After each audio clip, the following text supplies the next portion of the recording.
لله نحمده ونستعينه ونستغفره ونؤمن به ونتوكل عليه ونعوذ بالله من شرور أنفسنا ومن سيئات أعمالنا من يهده الله فلا مضل له ومن يضلله فلا هادي له ونشهد أن لا إله إلا الله وحده لا شريك له ونشهد أن سيدنا ونبينا ومولانا محمدا عبده ورسوله صلى الله تعالى عليه وعلى آله وسلم تسليما كثيرا كثيرا أما بعد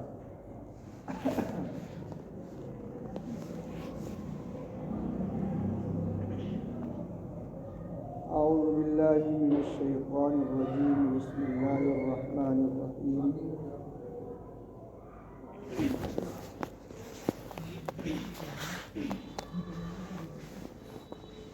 ذلك الكتاب لا ريب فيه هدى للمتقين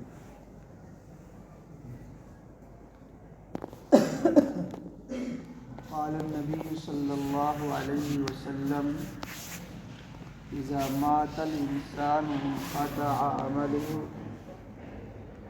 إلا من ثلاثة إلا من صدقة جارية أو علم ينتفع به أو ولد صالح يدعو له. وقال النبي صلى الله عليه وسلم اتقوا النار ولو بشق تمرة.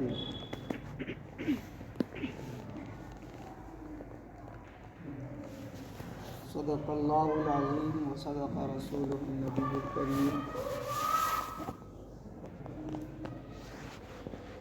میرے محترم بزرگوں اور دوستوں اور نوجوان ساتھیوں، عزیز بچوں، اللہ تبارک و تعالی نے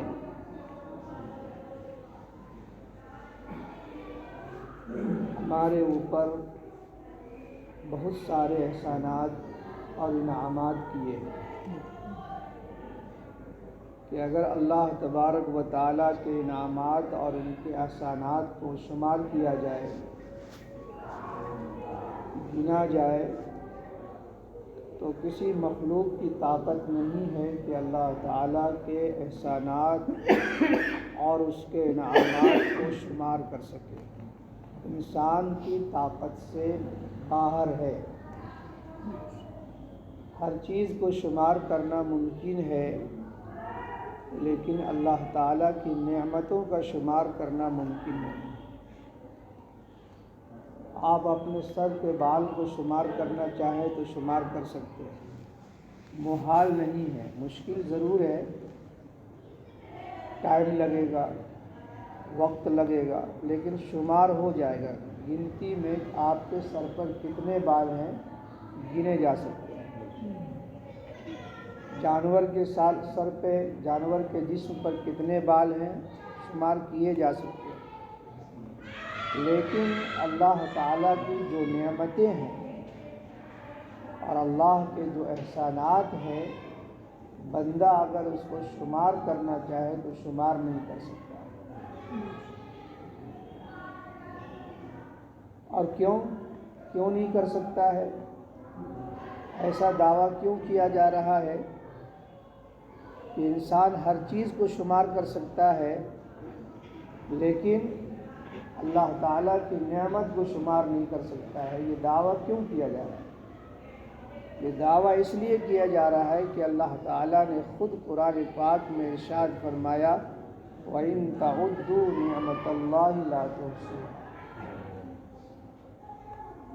اگر تم اللہ کی نعمتوں کو گننا چاہو، شمار کرنا چاہو، احاطہ کرنا چاہو تو فرمایا لا تحصوها، تم اسے شمار نہیں کر سکتے ہو، تم اسے گن نہیں سکتے. جب اللہ تعالیٰ ہی نے خود کہہ دیا کہ میری نعمتوں کو تم شمار نہیں کر سکتے، تو پھر مخلوق کی طاقت کہاں باقی رہی کہ وہ شمار کر سکے؟ اللہ ہی نے منع کر دیا کہ بھائی تم شمار نہیں کر سکتے ہو، تو پھر ہم کوشش بھی کریں گے تو ہماری کوشش کوئی فائدہ مند نہیں، شمار ہی نہیں کر سکتے۔ تو اللہ نے بہت ساری نعمتیں ہمارے اوپر دی، اور ان تمام نعمتوں میں سب سے اہم ترین نعمت، کئی ساری نعمتیں ہیں لیکن ان نعمتوں میں سب سے اہم ترین نعمت یہ ہے کہ اللہ نے ہمیں ایمان کی دولت نصیب کی، ہم سب کو مسلمان بنایا اور اپنے پیارے حبیب جناب محمد الرسول اللہ صلی اللہ علیہ وسلم کی امت میں پیدا فرمایا۔ یہ سب سے بڑی نعمت، اس سے بڑھ کر ایمان سے بڑی نعمت نہ دنیا کے اندر کوئی نعمت ہے اس سے بڑی، اور نہ آخرت کے اندر کوئی نعمت۔ سب سے بڑی نعمت جو ہے ایمان ہے۔ جس کو ایمان کی دولت مل گئی اور جس نے ایمان کا مزہ چکھ لیا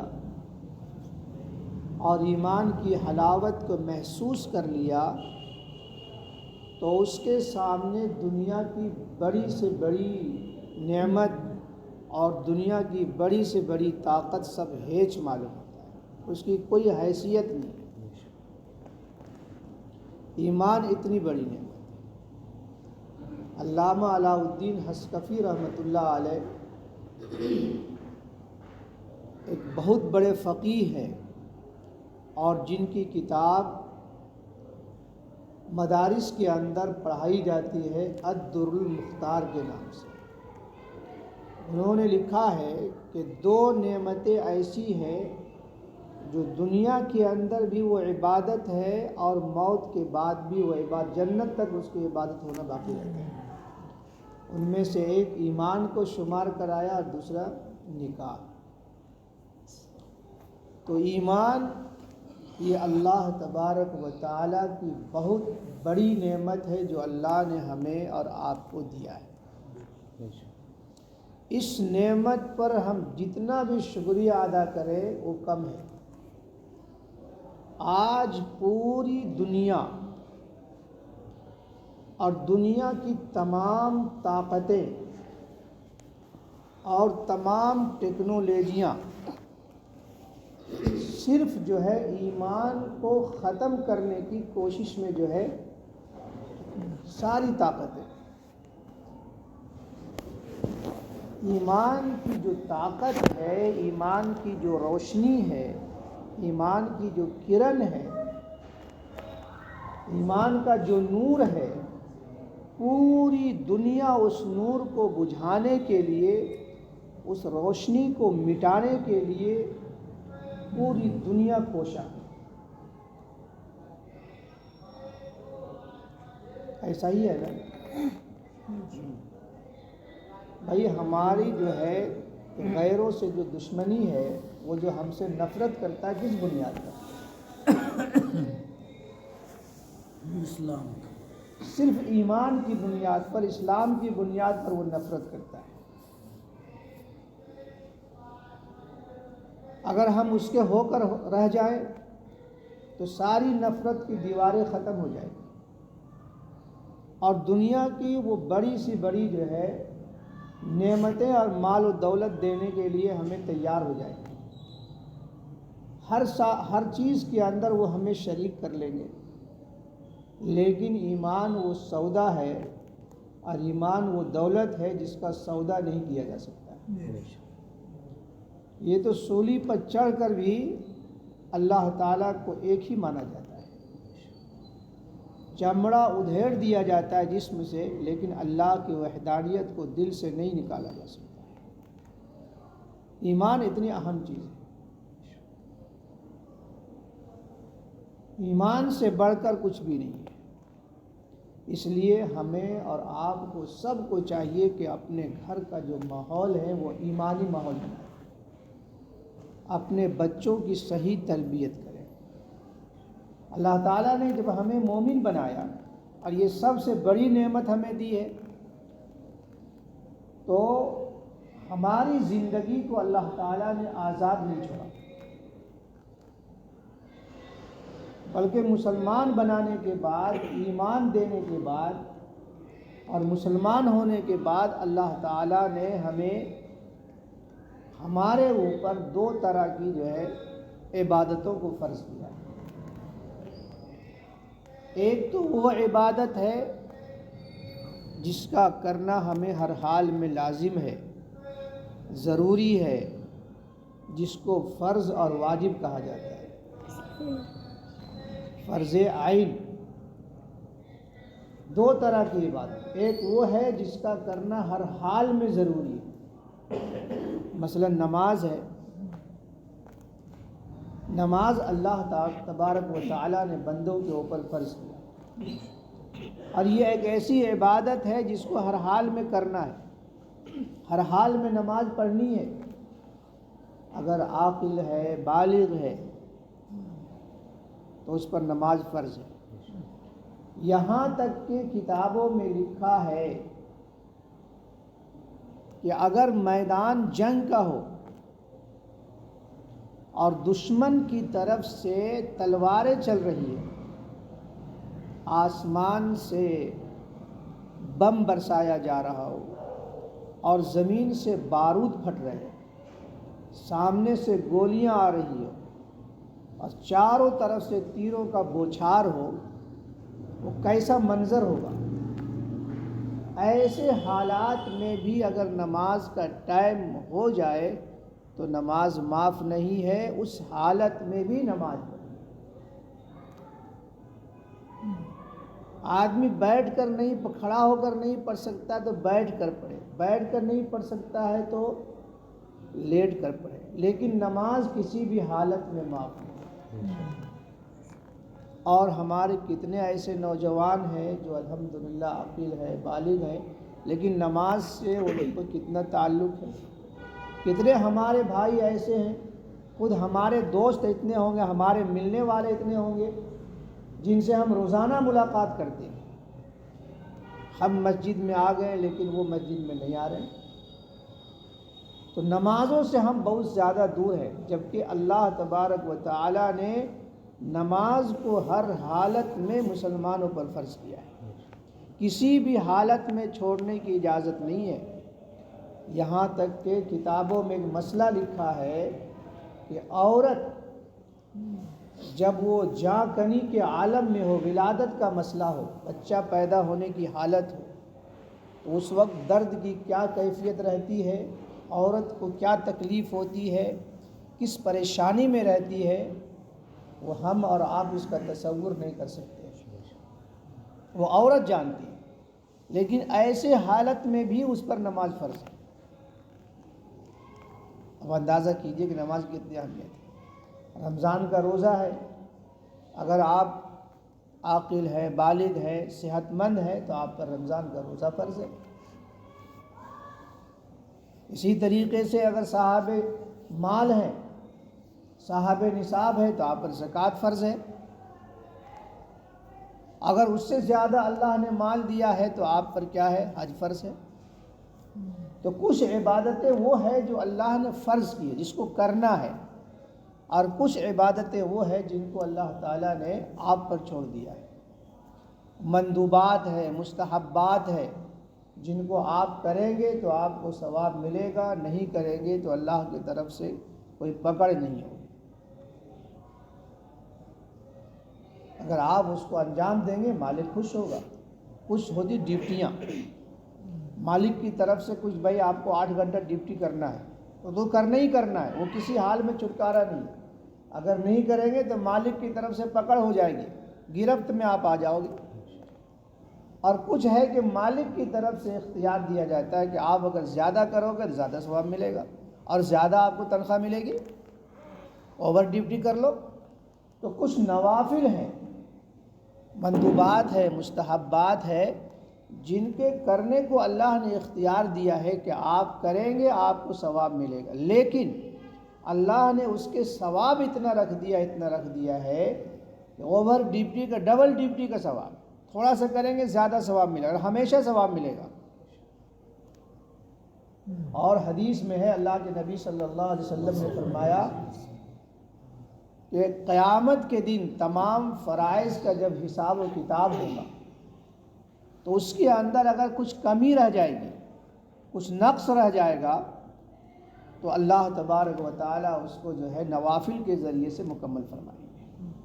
اور ہم نوافل میں پیچھے رہ جائیں گے تو کیسے کام چلے گا؟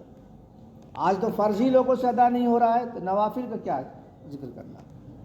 تو کچھ کام وہ ہے جس کو اللہ تعالیٰ نے یہ کہا کہ اس کام کو کرو گے تو تمہیں دنیا کے اندر بھی ثواب ملے گا، اور جب تم دنیا سے چلے بھی جاؤ گے تب بھی تمہیں اجر و ثواب ملتا رہے گا، جس کو صدقہ جاریہ کہا جاتا ہے۔ اللہ کے نبی صلی اللہ علیہ وسلم نے فرمایا کہ اذا مات الانسان انقطع عملہ، کہ جب انسان مر جاتا ہے تو اس کے عمل کا سلسلہ بند ہو جاتا ہے، عمل کا سلسلہ رک جاتا ہے۔ آنکھ بند ہو گئی، نماز نہیں پڑھ سکتا ہے، روزہ نہیں رکھ سکتا، زکوٰۃ نہیں دے سکتا، حج نہیں کر سکتا، کچھ بھی نہیں کر سکتا ہے۔ اور جب تک زندگی میں نماز پڑھا، نماز کا ثواب ملتا ہے اس کو، روزہ رکھا ثواب مل رہا ہے، زکوٰۃ دیا ثواب مل رہا ہے۔ لیکن آنکھ بند ہو جانے کے بعد، موت آ جانے کے بعد عمل کا سلسلہ بند ہو گیا۔ جب عمل کا سلسلہ بند ہو گیا تو ثواب کا سلسلہ بھی بند ہو گیا، آپ کے نامہ اعمال کو لپیٹ دیا گیا۔ لیکن فرمایا کہ ہاں، 3 اعمال ایسے ہیں جو انسان اپنی زندگی میں کرتا ہے، اپنی حیات میں کرتا ہے، تو مرنے کے بعد بھی اس کو ثواب ملتا رہتا ہے۔ جب تک اس کام کا اثر باقی رہے گا، قیامت تک اس کو ثواب ملتا رہے گا۔ فرمایا الا من صدقۃ جاریہ، نمبر 1 صدقہ جاریہ ہے، جو اپنی زندگی میں انسان کسی کو کہیں مدرسہ بن رہا ہے وہاں پر ہیلپ کر دیا، 1 اینٹ دے دیا، 1 کٹا سیمنٹ دے دیا، 10 روپیہ دے دیا، 50 روپیہ دے دیا، تو یہ ایک معمولی سا صدقہ ہے۔ 10 روپیہ دینا، 20 روپیہ دینا، 100 روپیہ دینا، یہ معمولی ہے، لیکن اس کا اجر و ثواب اتنا زیادہ ہے کہ اللہ کے نبی صلی اللہ علیہ وسلم نے فرمایا کہ جب تک اس مدرسے کے اندر بچے تعلیم پاتے رہیں گے، اور جب تک وہاں پر قرآن کا درس ہوتا رہے گا، حدیث کا سبق چلتا رہے گا، فقہ پڑھایا جاتا رہے گا، اس وقت تک اس کو برابر ثواب ملے گا۔ وہاں سے بچے پڑھ کر نکلیں گے، وہ بچہ دوسرے کو پڑھائے گا، وہ تیسرے کو پڑھائے گا، وہ چوتھے کو پڑھائے گا، وہ 5ویں کو پڑھائے گا، یہ سلسلہ قیامت تک چلتا رہے گا، تو اس کے نامہ اعمال میں ثواب قیامت تک ملتا رہے گا۔ بہت سی کمپنیاں ہوتی ہیں، وہ جو کنیکشن جوڑ دیتے ہیں کہ تم اس سے کرو تو اس سے کرو، تم کو جو ہے بینیفٹ سب کا ملے گا تمہیں۔ ایسا ہے نا، بہت ساری کمپنیاں ہیں کہ بھئی آپ اسے جسے چین کیا کہتے ہیں، اس کو جنزیر سسٹم ہوتا ہے، اس میں چین والا سسٹم، کہ چین بن گیا جہاں تو تمہیں برابر ثواب ملتا رہے گا، تم اس کا بھی پیسہ تمہارے کھاتے میں آ گا۔ ایسے ہی جو ہے جب تک یہ سلسلہ چلتا رہے گا ثواب آپ کو ملتا رہے گا۔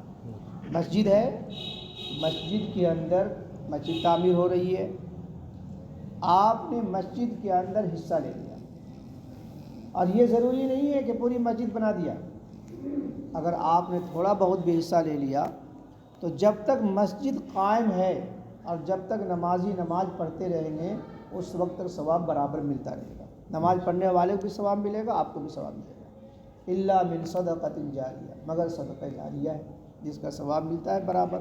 اور اسی طریقے سے فرمایا او علم ينتفع به، ایسا علم جس سے فائدہ اٹھایا جائے، اس کا ثواب بھی برابر جو ہے لکھنے والے پڑھانے والے کو ملتا رہتا ہے۔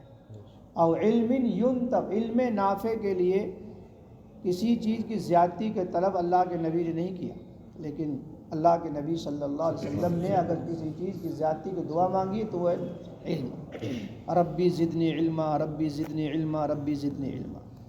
تو فرمایا او علم ينتفع به، ایسا علم تھوڑا ہو، دیکھیے یہاں پر یہ نہیں کہ بہت بڑا علامہ بن جائے تبھی نہیں، او علم معمولی علم ہو، چھوٹا علم ہو، 1 آیت کا علم ہو، 1 حدیث کا علم ہو، لیکن اس علم سے ينتفع به، لوگوں نے اس سے فائدہ اٹھایا، اس پر عمل کیا، آپ نے بتا دیا، دوسرے نے عمل کر دیا، تیسرے نے عمل کیا، چوتھے نے عمل کیا، آپ نے کتاب لکھی، اس نے فلاں نے پڑھا، پھر اس نے اس پر عمل کیا، تیسرے نے پڑھا، چوتھے نے پڑھا، او علم ينتفع، اس کا ثواب آپ کو قیامت تک ملتا رہے گا، جس کے علم سے لوگ فائدہ اٹھائیں۔ آج دنیا کے اندر بہت سارے علماء ہمارے سامنے موجود نہیں ہیں، لیکن ان کا علم موجود ہے، اس لیے وہ ہمارے درمیان زندہ ہے۔ امام اعظم ابو حنیفہ، امام شافعی، امام مالک، امام احمد بن حنبل، امام بخاری، امام مسلم، امام ترمذی اور جتنے بڑے بڑے علماء ہیں، آج ان کا علم زندہ ہے۔ ان کے مسائل جو انہوں نے قرآن و حدیث کی روشنی میں جو مسائل کا استخراج و استنباط کیا ہے، ہم ان مسائل سے فائدہ اٹھا رہے ہیں، ہم ان کے مطابق نماز پڑھ رہے ہیں، ہم ان کے مطابق زکوٰۃ دے رہے ہیں، ہم ان کے مطابق روزے رکھ رہے ہیں، آخر جو ہے یہ ثواب کہاں جائے گا؟ ہمیں تو ثواب ملے گا، لیکن ساتھ ساتھ امام ابو حنیفہ کو بھی ملے گا، امام شافعی کو بھی ملے گا، امام مالک کو بھی ملے گا، امام ترمذی کو بھی ملے گا، جن کی کتاب پڑھ کر جو انہوں نے یہ کیا ہے ہم عالم بنے، لوگوں کو ہم بتا رہے ہیں، یا ان کے مسائل سے ہم نے فائدہ اٹھایا ہے، تو سب کو ثواب ملے گا۔ میرے دوستوں اور بزرگوں، سب سے بڑی چیز ہے کہ ہمارے گھر کا ماحول اور اپنے بچوں کو دینی ماحول میں پالنا اور پرورش کرنا یہ بہت ضروری ہے۔ عقائد کی اصلاح ضروری ہے، بچے کی صحیح تربیت ہونی چاہیے کہ وہ بچہ دیندار بن جائے، سمجھدار بن جائے۔ اور یہ بچے کا علم کہاں ملے گا؟ اچھا، یہ علم جو ہے کسی بھی علم کو آپ اس کو دینی بنا سکتے ہیں، یہ ایسا نہیں ہے کہ بھائی آپ جو ہے انگریزی پڑھیں گے تو منع ہے، نہیں انگریزی بحیثیت زبان انگریزی پڑھنا کوئی منع نہیں، پڑھیے۔